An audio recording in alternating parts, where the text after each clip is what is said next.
David is king over all Israel.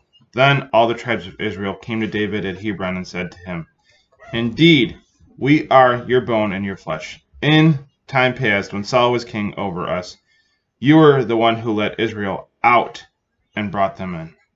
And the Lord said to you, You shall shepherd my people Israel, and be ruler over Israel. Therefore all the elders of Israel came to the king at Hebron. And at Hebron King David made a covenant with them before the Lord. And they anointed King David over all Israel. David was 30 years old when he began to reign. And he reigned 40 years.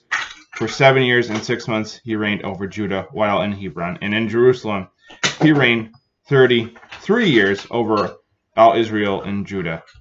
David takes Jerusalem. And David and his men march toward Jerusalem to the Jebusites, the inhabitants of the land, to those who said to David, You shall not be welcomed here, for the blind and the lame will resist you, saying, David, do not enter here. Nevertheless, David took the stronghold of Zion, the city of David. Now David said, On that day, everyone who attacks the Jebusites, let him strike with the dagger both the lame and the blind, and those who hate the life of David. Therefore they say, The blind and the lame shall not come into the house of the Lord. Then David dwelt in the stronghold, and it was called the city of David. And he built the city itself round about the citadel, and built his own house. David continued forward in this matter, and was held to high regard. For the Lord Almighty was with him. Then Hiram, king of Tyre, sent messengers to David in cedar wood, and carpenters and stonemasons.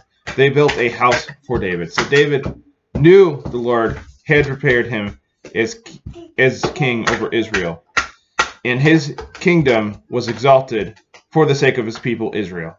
And after arriving from Hebron, David took more wives and concubines from Jerusalem. And David had more sons and daughters. Now the names of those who were born to him in Jerusalem were Shemua, Shobad, Nathan, Solomon, Ibhar, Elshua, Nepheg, Japhia, Elishama, Eliada, Eliphilet, Shimei, Josabeth, Nathan, Galmahan, Jebiar, Theosos,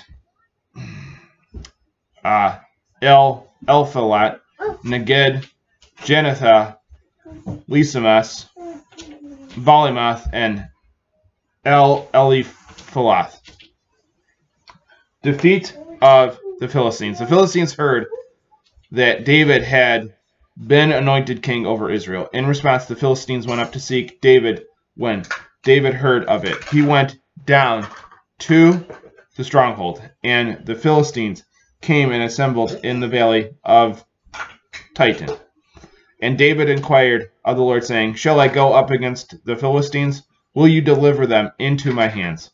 And the Lord said to David, Go up, for I will surely deliver the Philistines up into your hands. So David came from the upper breaches of the water, and there David struck the Philistines, and David said, Before me the Lord broke through the line of my enemies, the Philistines, like water that breaches a barrier. Therefore he called the name of that place Overreaches. The Philistines left their gods, and David and his men took them. Then the Philistines went up yet again and deployed themselves in the valley of Titans. Therefore David asked of the Lord, and the Lord said, You shall not go up to meet them. Turn away from them and pass by them unnoticed near the place of weeping. And when you hear the sound of marching in the grove of the place of weeping, then you shall go down to them. For then the Lord will go out before you strike the camp of the Philistines. And David did as the Lord commanded him, and he struck down the Philistines from Gibeon as far as the land of Gezer. The ark is brought to Jerusalem. Again, David gathered all the young men of Israel, about 70,000, and David arose and went, he and all the people with him, even with the rulers of Judah, on an expedition to bring back from the ark of God, on which they called upon the name of the Lord of hosts, who dwells between the cherubim.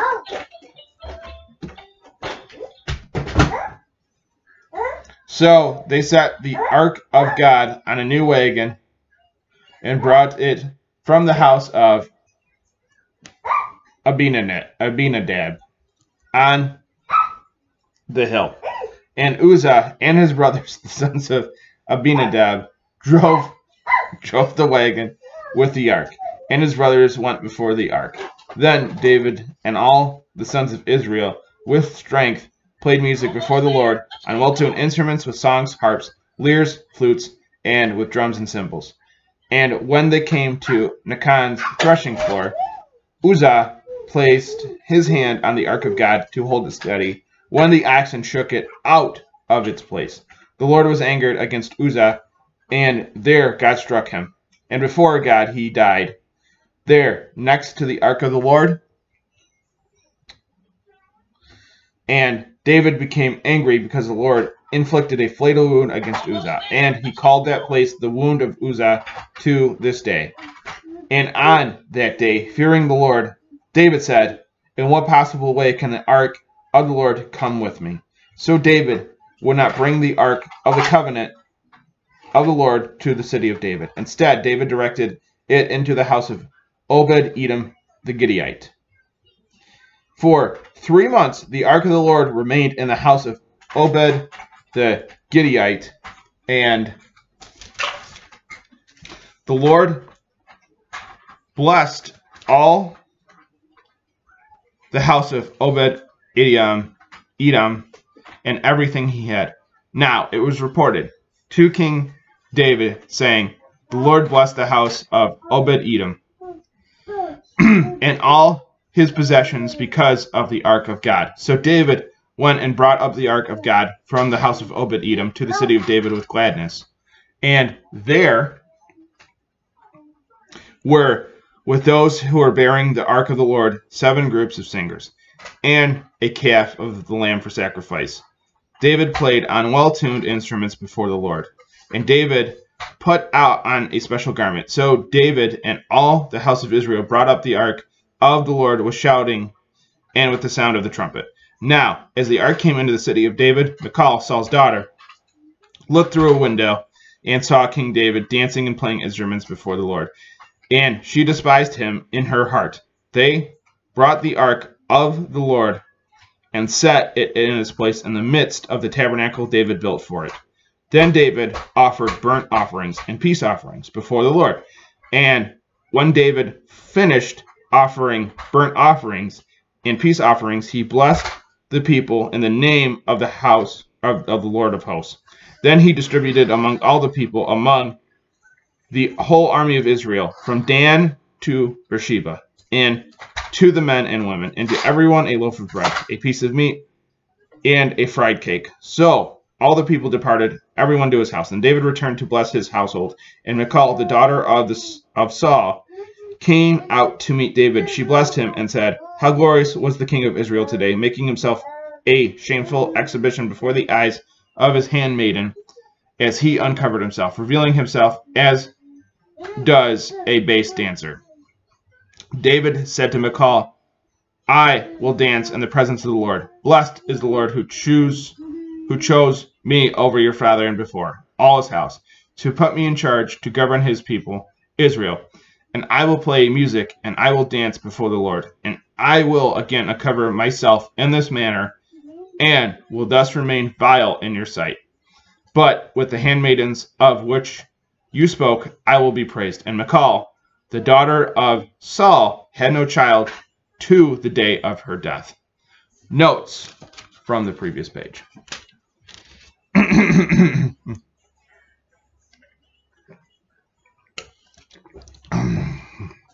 5 1 through 5. David is anointed king over all Israel. His kingship is now accepted by Israel as well as Judah. His total reign will be 40 years, 7½ from Hebron over Judah, and 33 over Judah and Israel. He became king over Judah at age 30. 5, 6 through 10. David comes to take stronghold of Jerusalem, a fortress so easy to defend, the lame and the blind withstand him. Hence, they are to be destroyed, and the city is taken. 5, 11 through 12. Hiram's building David's house is a sign of diplomatic recognition by the king of Tyre. 5, 13 through 17. This list of wives and concubines further details the establishing of David's dynasty. A number have been taken from Jerusalem, and thus further cementing his control. Note, the naming of Solomon in this list, as well as Nathan, who is the ancestor of Christ in Luke's genealogy. See Luke 3:31. Matthew lists Solomon as Christ's ancestor. Matthew 1:6. 5:18 through 20. The Philistines mount another attack against the Hebrews. This time, with David as king over all Israel and Judah, David inquires of the Lord as to his battle strategy each time. 5:21 through 25. The Philistines leave their idols behind because of the rout. David's removal of them underscores the victory of God over the Philistines' gods. God instructs David to wait until he himself has joined the battle. The victory is so extensive because David has obeyed God's commands in this matter. 6, 1 through 5. The ark is now to be brought up to Jerusalem from Gibeon. See the first chapter of this in Kingdoms, 13, 1 through 14. It has been in the care of Eleazar. See 1 Kings 7:1. This will help unify Judah and Israel by establishing Jerusalem as the primary sanctuary. 6, 6 through 11. Contact with the holy was fatal. When Uzzah placed his hand on the ark to study it, he died. David is fearful lest the ark enter in Jerusalem. Instead, it is placed in the house of Obed-Edom, Abedera, a Philistine loyal to David. For 3 months, Obed-Edom means literally servant of Edom. See the first chapter of this, 3, 13, and 14. His house and all his possessions are blessed by the presence of the ark.